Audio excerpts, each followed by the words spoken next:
And yeah, just back from Middlewood Road, where we spent some time speaking to Henrik Pedersen, who, with a degree of caution and realism, sort of spoke with an air of positivity, and the importance of, I think, as he put it, being a mirror for the attitude that he wants to see from those around him. And yeah, it was an interesting chat, about 25 minutes or so, and covered a lot of topics.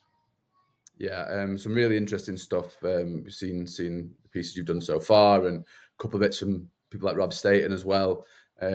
Before we go on with the episode, because we are going to talk about what Henrik had to say, we might as well hear from the man himself. So here's a little bit of Alex's chat with Henrik a little bit earlier today. That was Henrik Pedersen, the new Sheffield Wednesday manager, talking to Alex earlier. Alex, you mentioned before about some of the things he was saying. How do you think he carried himself? It's obviously the first time that you've had the chance to speak to Henrik as, Owl's boss. What was the sort of interaction like, as the interaction itself rather than what he said, so to speak?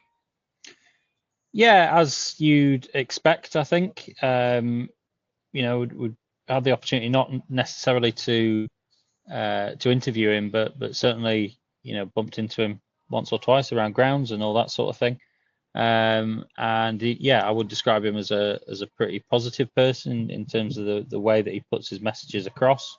And frankly, Sheffield Wednesday need a bit of that. There's not been a great deal of positivity. But like I said, everything was tempered with realism. In his opening gambit with the club, he spoke about stormy seas, didn't he? And there was an acknowledgement of the challenge that Sheffield Wednesday faced, an enormous challenge, as we all know, and have spoken about at great length.